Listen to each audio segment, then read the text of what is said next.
Coming up on this Monday edition of Daybreak, Korea's main opposition party and independent lawmaker Han Cheol-soo have agreed to jointly form a new party ahead of local elections in June.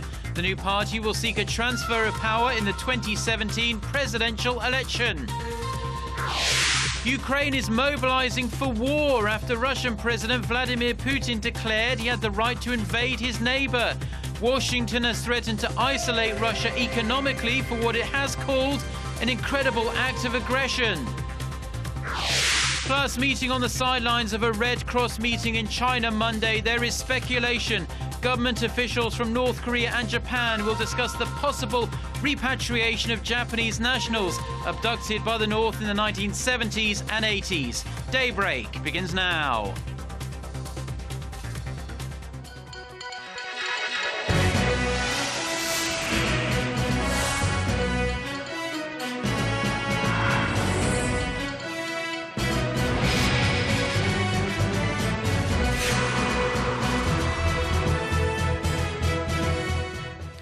Thanks very much for joining us. To all our viewers here in Korea and around the world, it's 6 a.m. on Monday, March 3rd here in Seoul. You're watching Daybreak, and I'm Mark Broom. Let's start with the surprise political announcement that changes the nation's political landscape significantly. The leaders of Korea's two opposition parties on Sunday announced plans to launch a new party that they say will be up and running ahead of local elections in June. They also hope the move will help dislodge the ruling party at the next presidential election in 2017. Park Ji-won starts us off. Main opposition Democratic Party leader Han-gil and Han Cheol-soo of the New Political Vision Party announced Sunday that they will unite to form a new political party. Both parties aim to push ahead for the creation of the new united party as soon as possible and to achieve a transfer of power in the presidential election in 2017. They said the new party will not nominate candidates for local council and ward elections in the upcoming June elections, such as municipal council elections and local district council elections. The major party's nomination for local council member elections has long been considered a source of corruption and bribes. We decided not to nominate candidates for local wards and local council member elections in the June elections. This decision has been made after pondering what choices would be necessary to achieve the transfer of government in 2017.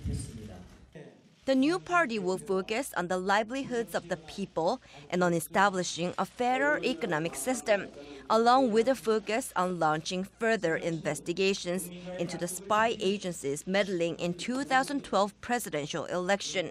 Both agreed to complete necessary procedures of forming the new party before the June local elections by jointly setting up a preparatory committee.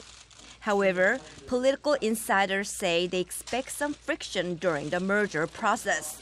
The announcement of the coalition came as a big surprise, especially considering Han Cheol-soo declared just a matter of weeks ago that he would launch his own new political party.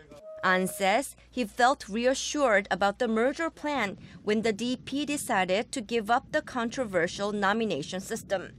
The ruling Saenuri Party denounced the merger, calling it collusion that is purely aimed at short-term political gain at the June elections. Park Ji-won, Arirang News.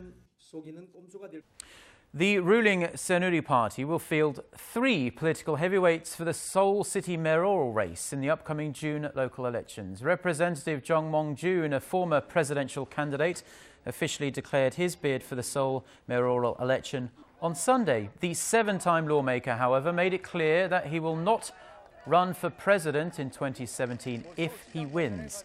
Meanwhile, former Prime Minister Kim Hwang-sik is set to throw his hat into the ring upon his arrival from an academic visit to the US.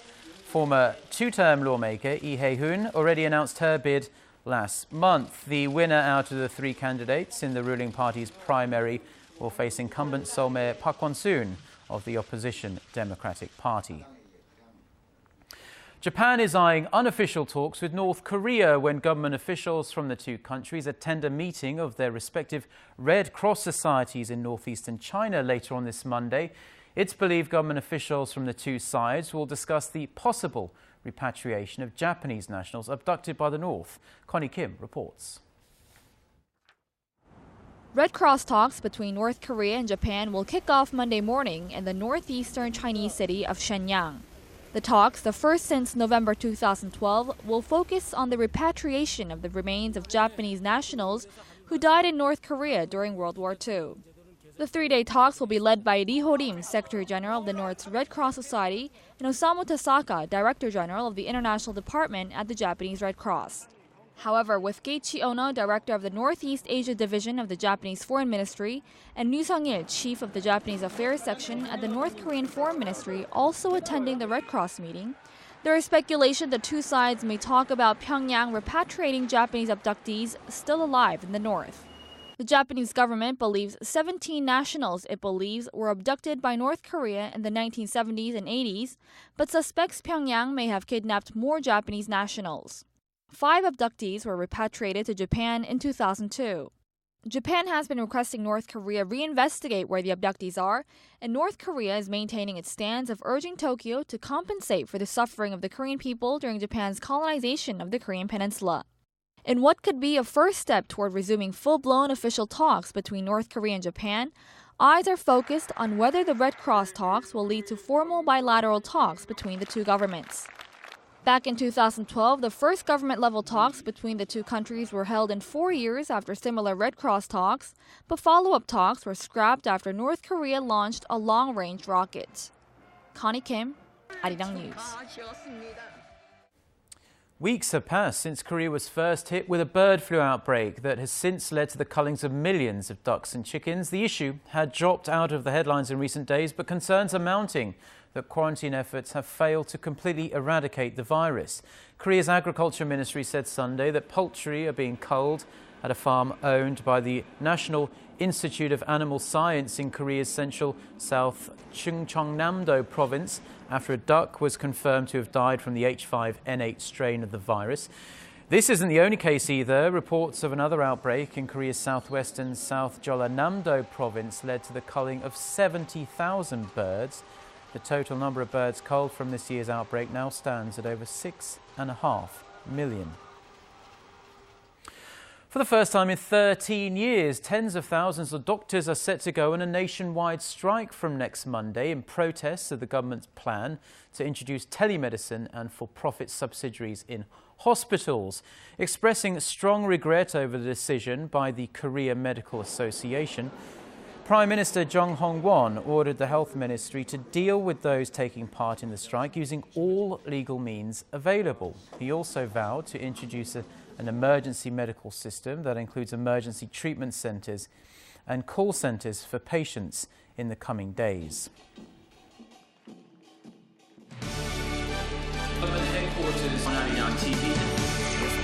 We start before the sun rises to bring you the latest stories out of Korea. We also lead the way with important global coverage.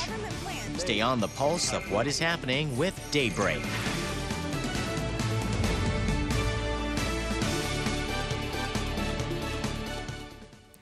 Now, to the latest in crisis-hit Ukraine. The United States has warned that Russia's continued violation of Ukraine's territorial integrity could bring about negative consequences. Tensions remain high in Ukraine's Crimea region after Ukraine mobilized its army as Russia continues to build up its military presence. Kim Min-ji reports.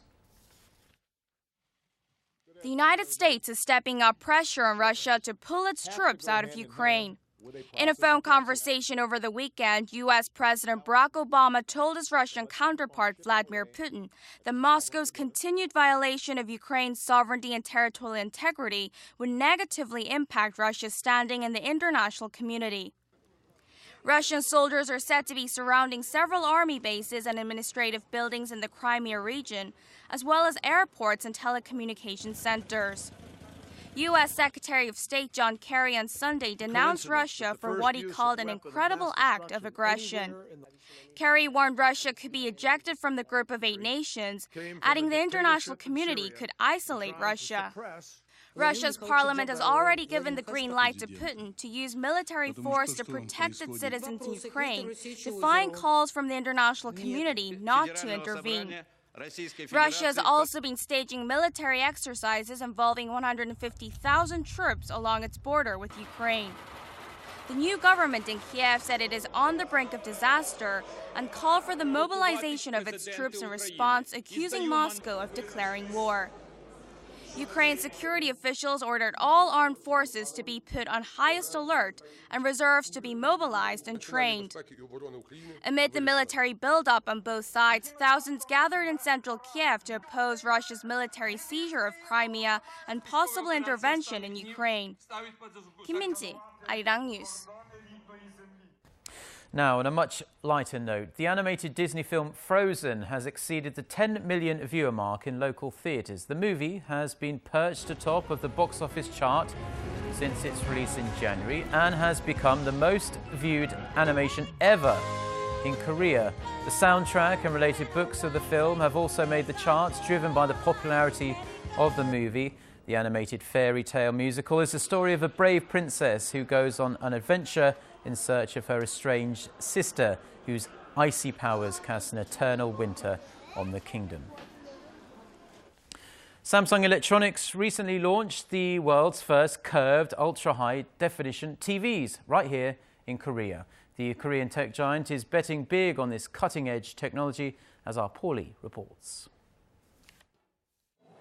Curved ultra-definition televisions, or curved UHD TVs, are this year's hot new trend in the consumer display industry. UHD TVs can support resolutions that are up to 4 times higher than traditional HD TVs. However, these premium features will come at a cost, with most models carrying a 20% premium. But Samsung Electronics says it's worth the added price, as the slight curve will give viewers unparalleled picture quality. We took LCD panels and realized we could bend them. With curved screens, we can implement an overwhelming immersive experience.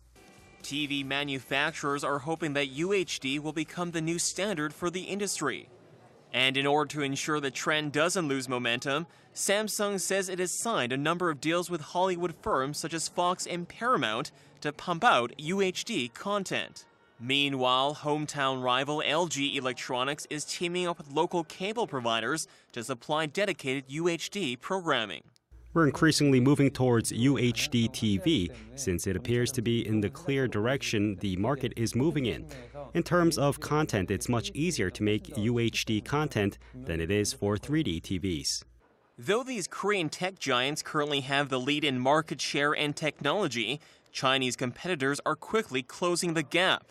But both companies are confident that unlike past consumer fads like 3D, this new era of UHD will make sure they stay ahead of the curve. Paul Yi, Arirang News.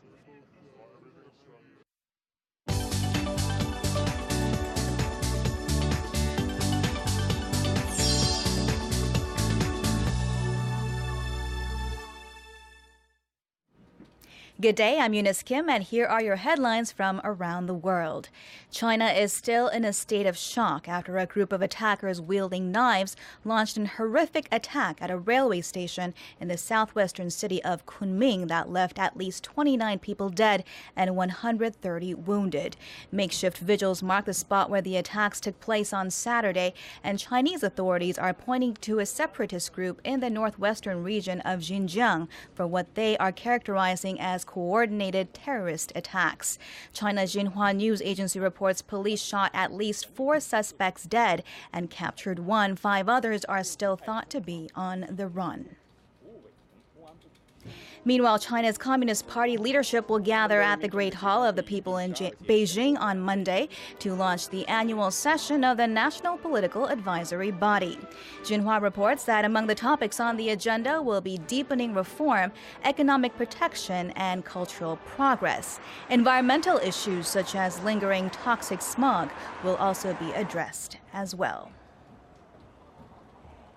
And at least 39 people have been killed in northeastern Nigeria after suspected militants tied to the Boko Haram group ravaged a small village. Eyewitnesses describe armed men indiscriminately killing people, including women and children. The village attack came after 2 bombs were exploded in the densely populated town of Maiduguri, some 50 kilometers away. Boko Haram has been campaigning for Islamic rule in northern Nigeria for the past 4 years. Warren Buffett's investment firm, Berkshire Hathaway, reported a record profit last year. Its full-year profit was up 31% from the year before at $19.5 billion. In his annual letter to shareholders, Buffett signaled his plans to make more large acquisitions this year, saying that America's best days lie ahead. The so-called Oracle of Omaha also said he has no plans to leave the company anytime soon.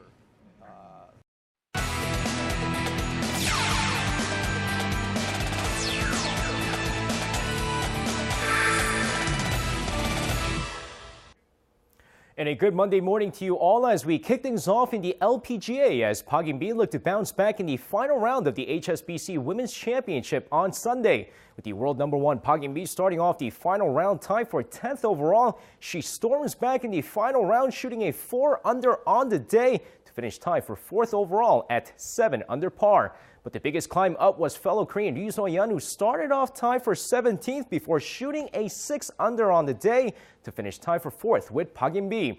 Meanwhile, Paula Creamer would beat Azahara Munoz in the second playoff hole with a 75-footer here to claim the title at 10 under par. And moving over to football, where the Taeguk Warriors are set to face off against Greece later in the week as manager Hong Myung-gil looks to finalize his roster before the World Cup in Brazil. With the 61st ranked Korea taking on the 12th ranked Greece, it might be the last shot that Park Ji-young has in order to make the World Cup team in June. While many believe that he's not in top form to be included in the roster, he might be the kind of offense the team currently needs, as manager Hong will try to utilize both Park Ji-young and Kim Shin-wook in this match.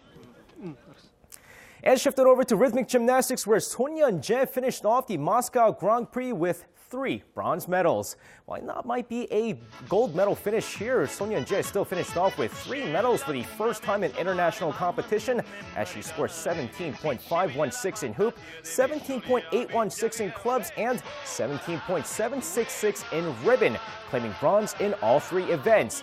And despite the 3rd place finishes, the 20-year-old would finish off 6th in the overall scoring with 69.066 overall.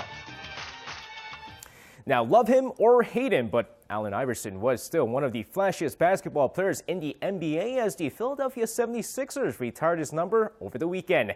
Now, with the 76ers taking on the Washington Wizards on Saturday, Iverson's number 3 was placed amongst the Sixers greats. Now, Iverson, who officially retired back in 2010, won 4 scoring titles and was the league MVP back in 2001 when he led the team to the NBA Finals. Now, while he's never won a championship before, he's long been regarded as one of the most entertaining players to play in the NBA.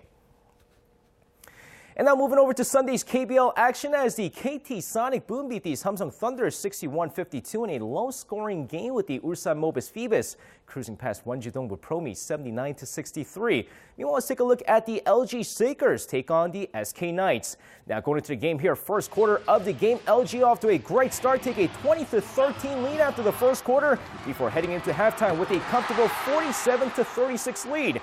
And the second half of the game, SK trying to rally back in this one with Aaron Haynes putting up 28 points in the game. But with 4 LG players scoring in double digits, LG hangs on to take this game 87-80. And now finishing things off in the V-League, where the IBK Altos clinches first place after beating the Hyundai Insurance Life Pink Spiders 3-0. Meanwhile, let's take a look at the Hyundai Capital Skywalkers take on the Korean Air Jumbos. Now, a must-win situation for both teams, but the Hyundai Capital Skywalkers take the first 2 sets, 25-20 and 25-15.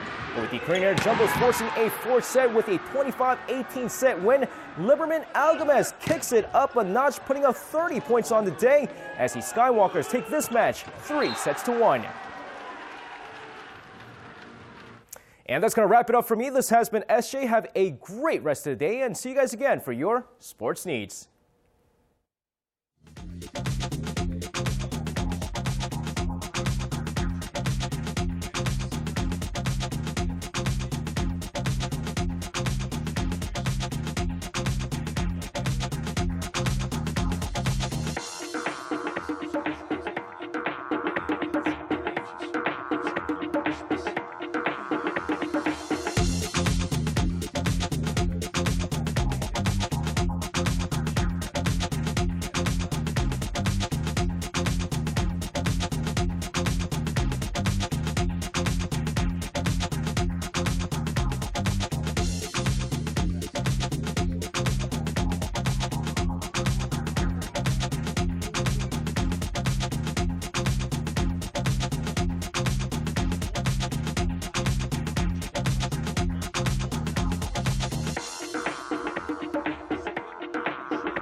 Good Monday morning to you. I'm Lee Ji-hyun with your latest weather forecast. Well, I hope you had a wonderful weekend. It was a bit dusty on Saturday, but it was absolutely gorgeous on Sunday. And it looks like we'll have mild spring weather today in the afternoon, though it's a bit chilly in the morning hours as the daily lows have fallen back slightly below the freezing mark here in Seoul and the surrounding area. So please dress in layers before heading out this morning.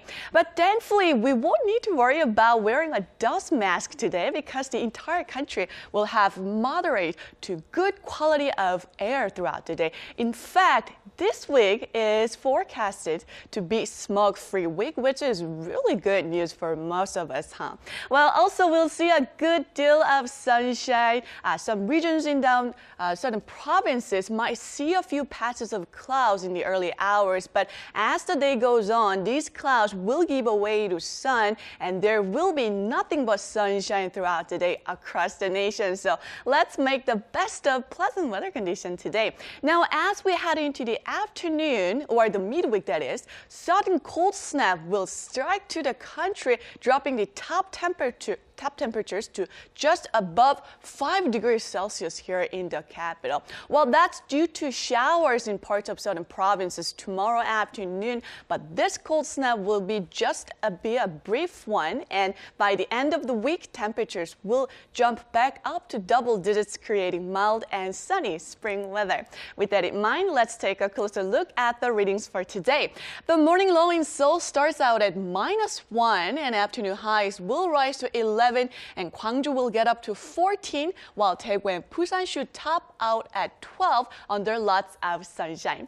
Now let's see how other regions are looking. It looks like Jeju and Daejeon will climb up to 12 as well, while the top Dokdo hikes up to 6, but the top temperature on Mount Keungang will be at -1. Now please do notice the temperature difference between morning and night, and dress accordingly not to get sick. Now that's all for Korea, and here's the global forecast for viewers around the world.